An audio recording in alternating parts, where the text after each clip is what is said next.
Free time last summer playing saxophone with a group of friends, and it was a lot of fun. We would start each jam session with beautiful harmonies, the room full of rich sounds coming from our instruments. However, after just a few minutes of some rather amazing music, there would be horrible dissonance. That's because we just hit the solo section, and everyone was trying to play at the same time, but we could never decide who truly deserved to play. The answer was obviously me because of my godlike saxophone abilities, but unfortunately this seems to be a view that only I believed in. Eventually, we were all tired of the arguments, and in a breakup more unfortunate than that of the Beatles, we decided to pursue our solo careers. So here I was, a saxophonist sad and alone, looking for a buddy to share my musical talents with. However, after just a short time of searching, I had found an unlikely solution to my woes: artificial intelligence. So what is artificial intelligence? Simply put, artificial intelligence is a computer's ability to learn and mimic human intelligence. Upon hearing this, your mind might flash the apocalyptic scenes of Terminator, but I promise AI isn't as menacing as it sounds. AI doesn't actually think for itself, at least not yet. It operates under the assumption that everything is like a math problem. In essence, it will endlessly guess and check any number of possibilities until it finds the one that solves the problem the best. Now back to my original issue. How can I bring a group of disagreeing musicians together with artificial intelligence? Well, in theory, AI can be used for anything. I could create a group of saxophonists who would jam with me and recognize my brilliance. The solos would all be mine. Or a less antisocial approach would entail using artificial intelligence to create an adjudicator, to decide who the best player was, and then they would get all the solos. The possibilities are endless. AI is solving important issues right now, and it represents a very important future for the advancement of mankind. In fact, AI is being used in your everyday life. Every time you board an airplane to escape Michigan for someplace warmer, the majority of your flight is controlled by autopilot powered by AI.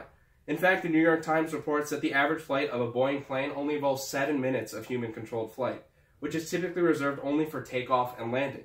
The rest is all artificial intelligence. And one of the more common associations is video games.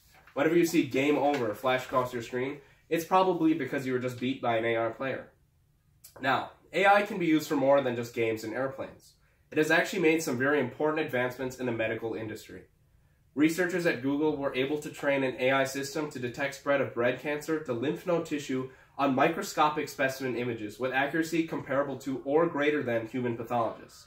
And researchers at the John Radcliffe Hospital in Oxford, England, developed an AI diagnostic system that's more accurate than doctors at diagnosing heart disease, at least 80% of the time. This might just sound like jargon, but it basically means that all the years that your doctor spent trying to get a degree could be rendered useless by a computer. A computer much like IBM's Watson. When challenged to gain meaningful insights from genetic data of tumor cells, human experts took about 160 hours to review and provide treatment recommendations based on their findings. Watson took just 10 minutes to deliver the same kind of actionable advice. These are just some of the current uses of AI, and if I went over all of them, I'd be up here for hours, and we all don't want that.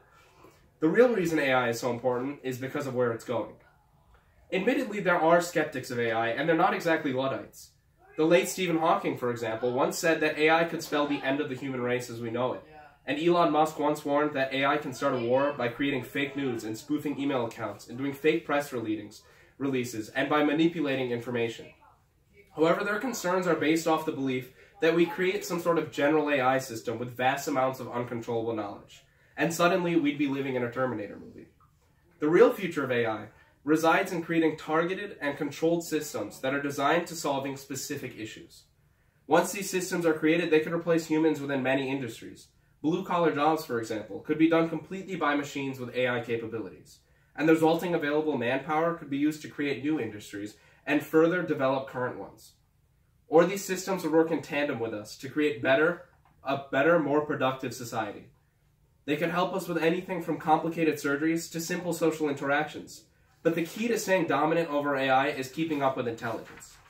One way to do this, according to Ian Pearson, is to link AI directly with humans. That way, any knowledge increase AI experiences, we'd experience it right along with it. It's possible that we become cyborgs in a sense. According to Associate Professor of Computer Science at Oxford, Shimon Whiteson, our relationship between humans and AI could be extremely close, creating one high-functioning unit. This would not only increase productivity and our intelligence level, but could also create endless possibilities. Imagine if we could simply download new skills or new languages. Perhaps instead of texting our friends, we could send them a quick thought and they could reply with the same thing.